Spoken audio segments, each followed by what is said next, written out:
Beta 430RR, the most expensive street legal dirt bikes na mabibili mo sa market. Ito po yung FTR 1200cc, napakagang. Ang presyo nito is 1.4 million. How do you pronounce this, boss? Botecha? Botekia. Ayun, ito, nakakaangat ng konti sa buhay. Guys, pinirmahan siya, oh. Do not touch. Ito mismo yung nag-design. Si Massimo, no? Hindi si Maximo. So, sa mga nagtatanong pala, ang Indian motorcycle ay gawa po sa Amerika. Konting kaalaman, guys, ang Indian motorcycle ay mas nauna pa sa Harley Davidson. Yun na, natakot sila na wala daw yung motor. Hala.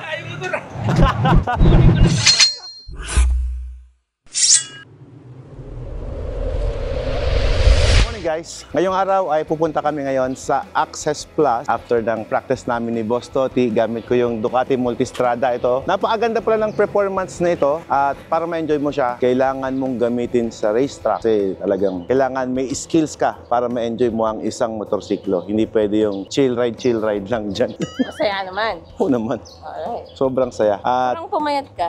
kakamotor. Leather eh. Kakamotor. Full suit eh. Tapos, nabigyan pa tayo ng pagkakataon na magamit natin yung full suit na napirmahan ni Troy Bayliss. O, di ba? Nandyan siya ngayon, no? Bakit nandyan? Pinauwi sa akin ni Boss Toti. Bakit daw? Gamitin ko rin muna. Okay. Sabi niya, pwedeng hiramin, pero hindi pwedeng bilhin. May pirma kasi ni Troy Bayliss eh. Pakita natin, baka mahulog eh. Eto, matanda na to. Ilang championship na ang nakuha nito. Championship eh, no? Yan, Troy Bayliss 21. Yan yung merong sariling motorsiklo na limited sa Ducati, yung collaboration ni Troy Bayliss. Yan yun. At ngayon naman ay pupunta kami sa Access Plus para hiramin ang isa sa pinakamahal na street legal enduro. Alright. Tara, tignan natin para at least may review natin dito sa ating YouTube channel. Let's go. At dahil tayo ay magtatrabaho kasama ng mga kids. Ay, kids, kaway. Hi! We're going to work. We have a site visit today. So, we're going to Sampaloc, Manila. Andito tayo ngayon sa TA Marketing. Stands for Toti Alberto Marketing Incorporation. At ngayon, pupuntahan natin yung Beta 430RR. Tara. So, sila nga pala ang dealer ng Indian motorcycle dito sa Pilipinas. At marami pa silang mga products dito. Sila rin ang unang distributor ng Ducati. At ngayon, marami ng branches ng Ducati sa buong Pilipinas. So, ngayon, ipakita ko sa inyo guys yung Beta 430RR, the most expensive street legal dirt bikes na mabibili mo sa market. So ngayon, kung bakit siya naging mahal, bukod sa pangalang Beta, meron po siyang mga suspension na kung saan, ito palang suspension to napakamahalan yan. Ito po yung all-in suspension. At ito rin po, yung all-in suspension from Sweden. This is a factory set. Ibig sabihin talagang sinet po ito para sa pang-enduro. This bike, meron po siyang headlights. The same time, naglagay din po tayo ng side mirror dito. Pero for the meantime, tinanggal natin. Tapos, brake lights. And signal light dito sa gilid. Pero for the meantime, wala pa rin siya. Kasi nga, gagamitin natin to sa ating Manibela Challenge. At naglagay din po tayo ng mga pegs. So this is aftermarket, Beta Factory. Ayan. So, ang dami ng accessories na nilagay dito ni Boss Toti. So, para mas maging convenient sa pag-ride. Gusto ko rin ipakita sa inyo yung mga motorsiklo nandito. Pakita ko sa inyo yung Indian motorcycle. Ito po yung FTR 1200cc. Napakagang. This is 1200cc. So, imagine nyo, no? Parang isang 1200cc in a small package. Pero ang gaan niya, ha? Super gaan. Ang presyo na to is 1.4 million. Pero ito, napaka-solid ng itsura niya. Grabe. Naka-all-ins din siya. All-ins din to, no? Yes, sir. This is all-in suspension and this one sa likod. Ayan. Indian all-in suspension. So pag sinabi nating Indian, so ito lahat yung mga motor parang classic. Ano ang tawag sa look nito, boss? Ito, sir, Bobber 20. Bobber. Bobber 20. Okay. And yung medyo lower po yung handlebar. Oo.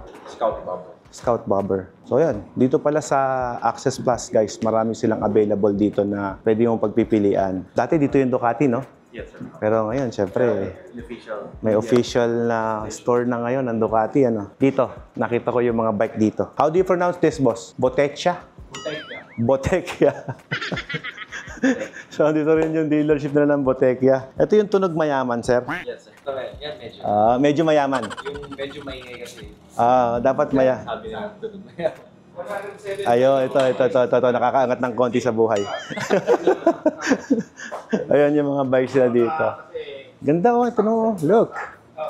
Meron silang Ducati dito. Pero pag ibili ka ng Ducati ngayon, meron na ngayon sa Ducati Clark, Ducati Katipunan, Ducati South. So marami na kasing branches eh. Meron din sa Cebu area, di ba? Meron din sa Mindanao. So you could contact Ducati Philippines sa mga dealership, sa mga gustong bumili. Nationwide po, available po ang Ducati. So ano bang advantage kapag dito ka sa mga dealership talaga, kapag sa legit na dealership ka bumili? Of course, mabilis ka mag-claim ng warranty, walang problema sa after sales kasi kapag sinet kasi, for example, itong Ducati bike mo, nagka-problema. Sample lang, kapag pinasok nila sa system nila yan, malalaman nila kung kailan sinervice, saan galing, saan country origin. Mabilis silang mag-warranty kapag, syempre, local purchase. Ingat-ingat lang po sa mga bumibili sa mga gray market. Ayan. Pwede kang mapamura, pero kapag nasira yung bike mo, pwede ka rin mapamahal. So, I will highly recommend sa mga legit na dealership po kayo bumili. Kaya nga ako, hindi pa ako na-satisfied sa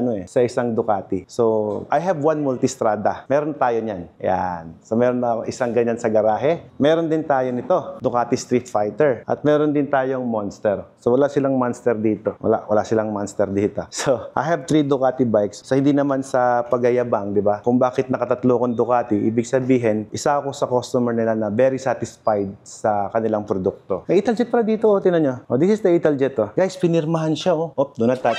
Ito mismo yung nag-design. Si Massimo, Hindi si Maximo. So, I have also one. Meron tayong isa nito. Kulay red. Dito ko rin kinuha yon sa Access Plus. Dealer din pala sila ng Polaris. 3 million? 3.8. Sabihin mo na, 4 million, Nakapack suspension, Grabe. Ganda. Ayan, pag napunta ka dito, mapapagastos ka talaga. Thank you, boss. Tara, karga na natin to, boss.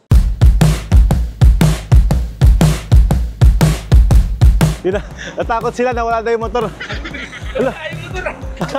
Kukunin ko na sa atin. Ako na, sir. Kaya ko naman yan.